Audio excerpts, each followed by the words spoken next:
Hi there. Have you ever had a paper cut? Paper cuts are those tiny cuts that we get on our fingers, and they're caused by the sharp edges of paper.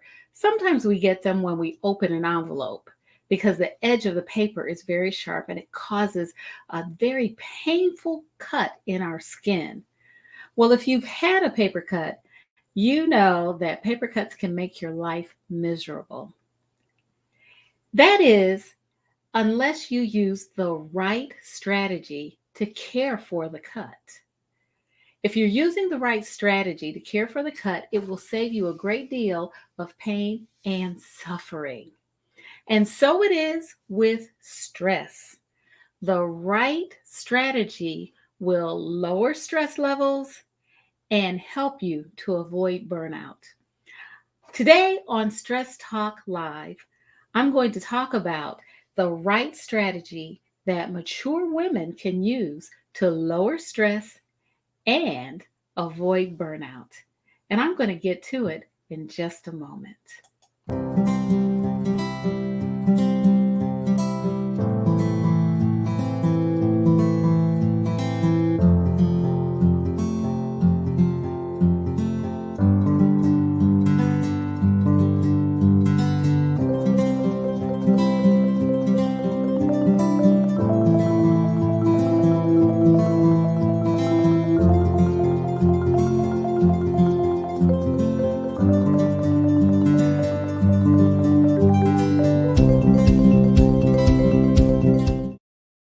Welcome, welcome, welcome, ladies, and welcome to those of you who are watching via the replay and listening to the podcast. I'm Marcyline Bailey of Stress Talk, and Stress Talk shares strategies that lower overwhelming stress and the risk of burnout for women who are over the age of 40 and who want to have long lasting relief. And I offer exactly what you need to meet the challenges you face on a daily basis. Well, today we are talking about the right strategy that mature women can use to lower their stress and to avoid burnout. Before I get to our main topic for today, as always, I'd like for you to follow me at ML Bailey Consultants on both Facebook and Instagram. You will also find ML Bailey Consultants on YouTube, where we are currently broadcasting as well. Also, make sure that you sign up for our newsletter. It comes out monthly, and we have lots of strategies, helps, and information that help you to keep your stress levels low, and it also helps you to avoid burnout. So let's get started on what we're talking about today. And that is the right strategy that mature women can use to lower their stress and to avoid burnout. So, I have a lot of information to share with you today. So, I want you to listen carefully. Certainly, if you'd like to leave a comment, please do so. I'm broadcasting via StreamYard. So if you're watching on Facebook, I'd like to know who you are when you leave a comment. And so please give Facebook permission to use your name and your image. All right, let's get started here. The first thing I want to talk to you about is the stress response. You know, you've heard me talk about the stress response on previous occasions, and I want to share a little bit about the stress response because when we talk about stress, we often talk about stress as if it was a condition. We think about stress as if it is a condition. We always say things like, I'm so stressed out, or I'm overwhelmed with stress. And we think of it as a condition. Well, it's really a physical response to an unspecified stimulus. meaning that it could be anything that causes this physical response. And when I say a physical response, what happens? When when the stress response is initiated, our bodies go through a rapid change. And that rapid change prepares us. Thank you for the heart. The rapid change prepares us to run or to fight our way out. Okay. It prepares us. It gives us superhuman strength, strength like we've never had before. And it does it instantaneously. It's pumping stress hormones in our bodies so that we are ready to rock and roll. There's no playing when the stress response kicks in. Remember, we learned about it, I think, around second grade. And we talked about the saber-toothed tiger attacking the caveman. You know, the caveman had its spear. Well, the stress response hasn't changed. It has not changed. It prepares us to run or to fight. And again, it gives us superhuman strength because of all the stress hormones that are pumping through our body. It causes our blood pressure to increase. Our heart is beating, boom, boom, boom, boom, boom. Sometimes you can feel your heart beating very hard. It's pounding in your chest. You can feel it in your temples because the heart beats faster and harder. Our leg muscles and our arm muscles tighten because they're getting ready to bolt. Our stomach becomes queasy. It's like we get butterflies. You get that butterfly feeling in your stomach. That is in response to the stress response, because actually our digestive system stops working. It's slow. Well, it doesn't stop, but it slows down to the point where it practically stops. Everything that happens in our body goes towards making sure that our bodies are safe and can get to safety. So the stress response, because it's a physical response to an unspecified stimulus or a change, a change meaning if you go from a very hot temperature to a cold temperature, all of a sudden you're like, oh, I'm freezing. The stress response has kicked in. Or vice versa. If you come from a very cold temperature and all of a sudden it's extremely hot, the stress response kicks in. Think about it. This has been a very warm summer. When we're out in the sun and we're just walking from, let's say, a building to our car, you might feel your heart pounding a little harder than it normally does. That's because the body is reacting to the stress that it's under. The stress response is experienced when we have a physical change, a mental change, or an emotional change, or when we are exposed to a physical, mental, or emotional stimulus. Okay? It also kicks in whether it's real, like we actually see a threat, or we imagine a threat. A threat is not there, but we imagine one, or we perceive a threat. The mind is very powerful. It can make us believe that we are under threat when we are actually not. So the stress response is something that we want to keep in mind because, again, it can be caused by an actual threat, which is real, an imagined threat, which is something that we create in our mind, in our imagination, or a perceived threat, meaning that the conditions may be such that we think that something could happen. Okay? So when we talk about stress, we sometimes talk about wanting to be happy, right? If I am not under a lot of stress, then I will be happy. Really, when we're talking about happiness, we're talking about a search for peace. We want to be peaceful inside, like right in here in our hearts and in our spirits. We want to be peaceful and we want to experience satisfaction.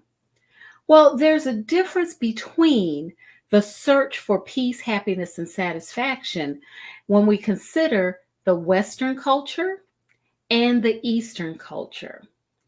In the Western culture, we are taught that a fulfilling life, one that is peaceful, happy, and satisfying, is one in which we have career success, in which we have a family, a standard family, a husband, a wife, children, a dog, a cat, one in which we have material possessions, a house, a car, live in a nice neighborhood. We can get to the grocery store easily. We have money to buy vacations, to go to Disney World or Universal Studios or to Europe. Oh, who wouldn't want to go to Europe? I'd love to go to Europe or even Southeast Asia. Okay, but I digress. So when in the Western culture, in which we live, peace, happiness, satisfaction, which is viewed as or considered to be the ingredients for a fulfilling life, we are cheered on or admired when we have those things that I just mentioned. We're also encouraged to indulge in things that are pleasurable, in experiences that are pleasant. But the antithesis of that is we are also taught to avoid the unpleasant. And the unpleasant is anything that makes us uncomfortable or causes us to feel discomfort. So we run towards that which is pleasurable, and we avoid at all costs anything that makes us feel uncomfortable or causes us discomfort.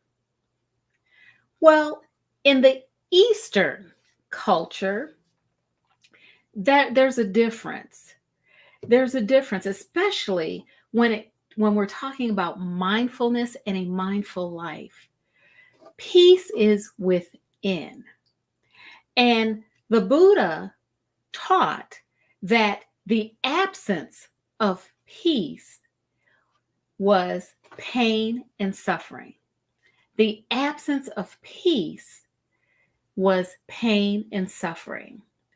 So basically what I'm saying is this, that although in the Western culture we are taught to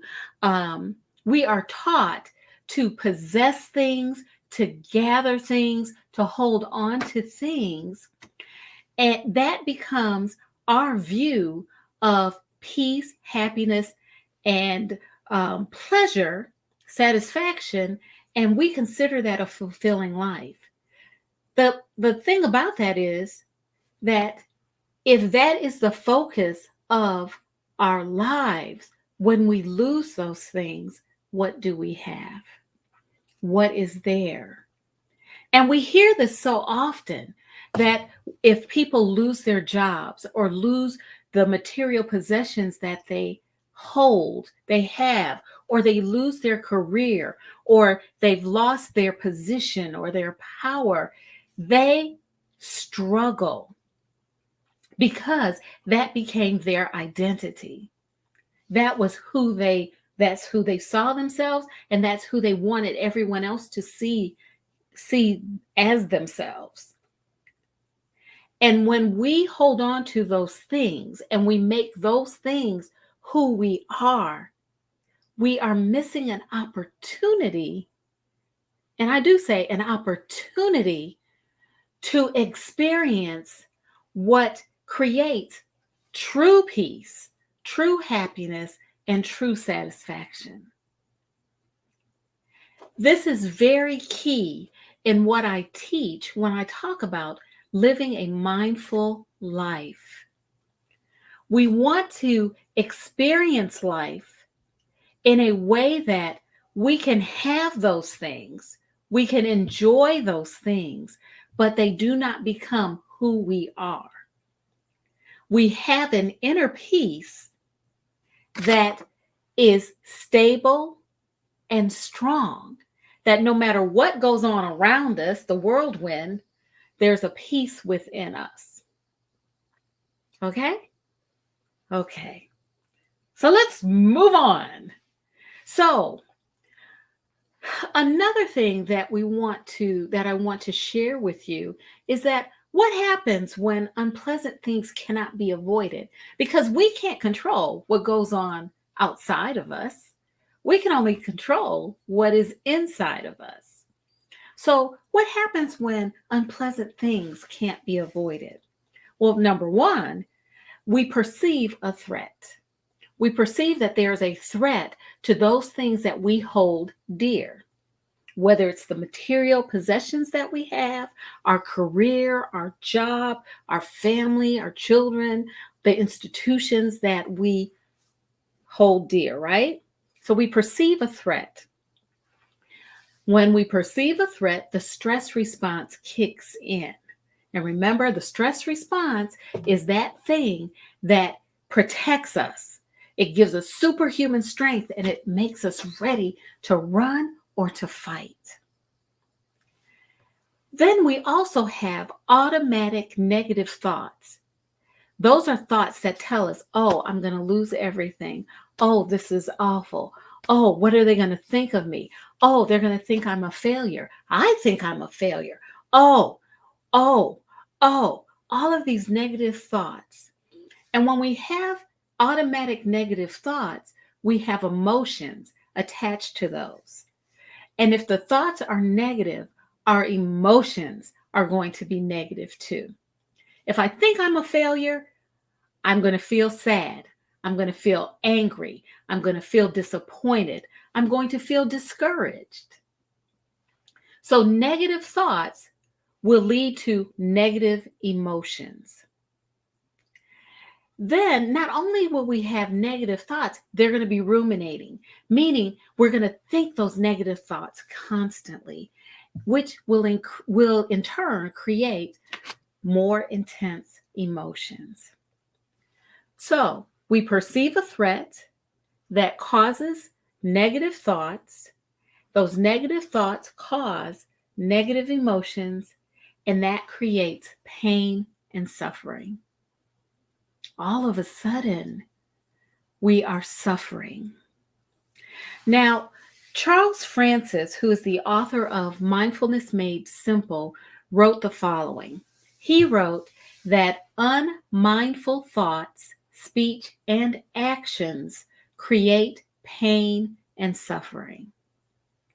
And this is what I want to focus on a little bit today with you. The Western culture views pain and suffering as if it's on a continuum. I talked about the paper cut.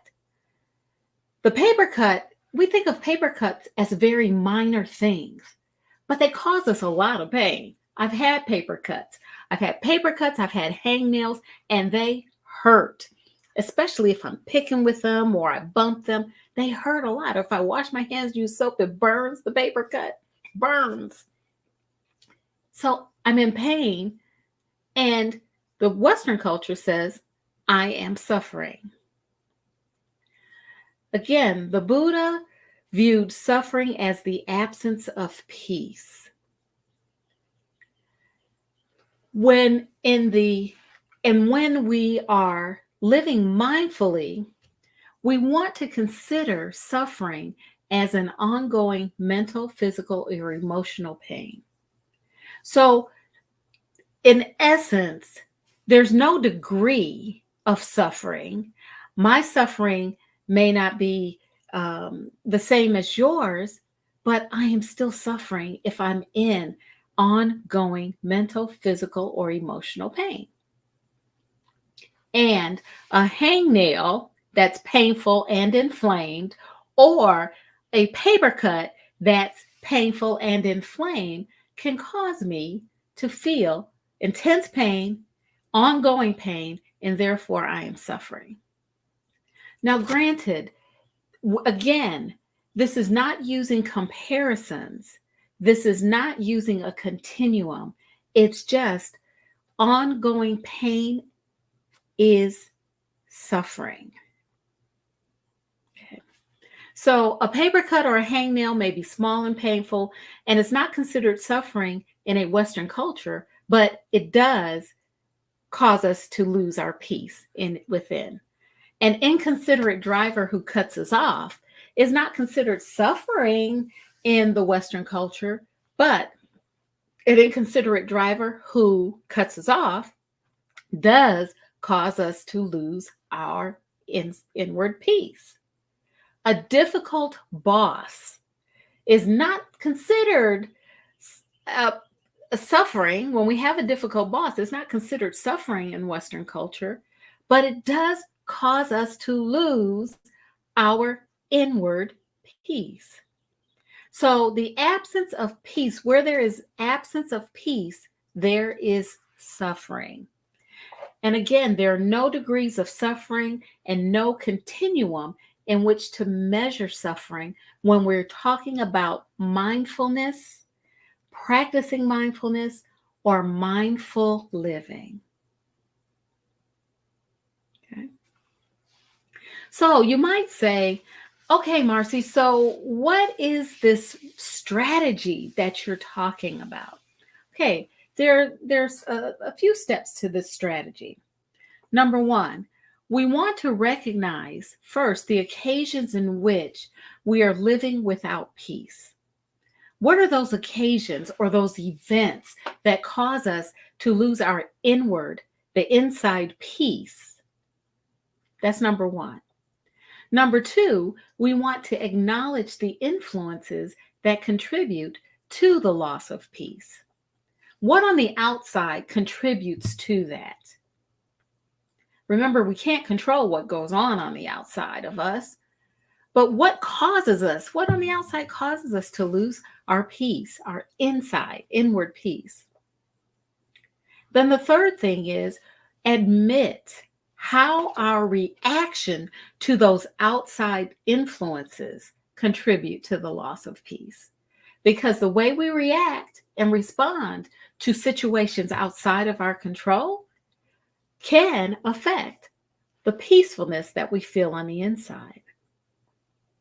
And then finally, we want to set an intention to return to peace, the peace that we have within. Set an intention. So a paper cut, let's talk about the paper cut and the hangnail for a moment. So the paper cut and the hangnail, when we leave those alone, when we're not picking on them, when we're not hitting them, when we're not causing them to be inflamed, they heal without notice. We don't even notice them anymore. So the strategy, the bottom line of the strategy that I'm talking about, the strategy that lowers stress and helps us to avoid burnout, is to leave the outside influences outside, to do those things to take care of the outside influences, but do not react in a way that it causes that inward peace to be removed. Perceive the threat, the stress response kicks in, and instead of having the negative automatic thoughts, have positive automatic thoughts. Let's use the driver who cuts us off on the way to work. Last week, I said that that driver didn't intentionally do that to you or to me. They didn't say, oh, there's Marcy driving. I'm going to cut her off right at Canal Street, right at Canal Road. I'm going to jump in front of her and cut her off. That driver didn't say that. That driver doesn't even know me. Driver was not intentionally targeting me, and drivers don't intentionally target you. That driver, as I said last week, could be in a situation where they cannot be late for work another time. And they did it not to harm you, but because they had to get to work. If they didn't get to work on time, they were going to lose their job. So, what can you do to change that negative thought that you might have had? One thing you can do is send that driver well wishes, send them peace, wish them well. Pray that they will get to work safely and on time without harming themselves or anyone else. Give them peace, send them well wishes, extend loving kindness to them. When you extend loving kindness to others, it makes you feel good too. That is the way that you leave that outside influence alone. So, I know that's a lot. It's a lot. But I'd like for you to just think about it. Just consider it for just a few moments. And for those of you who are coming in late, I'm Marcyline Bailey of Stress Talk. And Stress Talk shares strategies that lower overwhelming stress and the risk of burnout for women over 40 who want long-lasting relief. I offer exactly what you need to meet the challenges you face on a daily basis. I just took you all through the right strategy mature women can use to lower stress and avoid burnout. I shared with you background information about the stress response, that automatic response that instantaneously changes our body chemistry and changes us so that we become superhuman. We get superhuman strength in order to protect our bodies. I also shared with you that the Western and Eastern cultures' view of the search for peace, happiness, and satisfaction, which are, I lost my train of thought, which are the components of a fulfilling life. I then shared with you what happens when unpleasant things cannot be avoided. I also talked about the Western culture's view of pain and suffering, as well as the Eastern's culture's view of pain and suffering. And then I gave you a brief synopsis of the strategy. Would you like to learn more about the strategy? Because that's what I'd love to share with you. Definitely sign up for Smile's newsletter, where you will get tips and information to help you to lower your stress levels and boost your energy while you're avoiding burnout. And it will also help you to learn a little bit more about the strategy that I share, strategy that I'd like to speak with you on an individual basis about. Sign up for the newsletter and you'll hear more about what's coming out and how you can work with me on an individual basis to learn more about lowering stress, boosting energy, and avoiding burnout. I hope you found this interesting. And if you want more information about stress management, or stress relief that you'd like for me to cover, just let me know. Shoot me an email, send me a DM, get in contact with me, and I'll be glad to cover it. Also, remember to make sure to subscribe to the Smiles newsletter. That's your monthly newsletter where I share information that you can use to keep those stress levels down. I'm Marcyline Bailey. I'm so glad that you joined me today. I always look forward to spending time with you on Sundays, and I look forward to spending more time with you next Sunday as well. Have a great weekend, end of the weekend. Have a wonderful, peaceful week. And as always, take good care.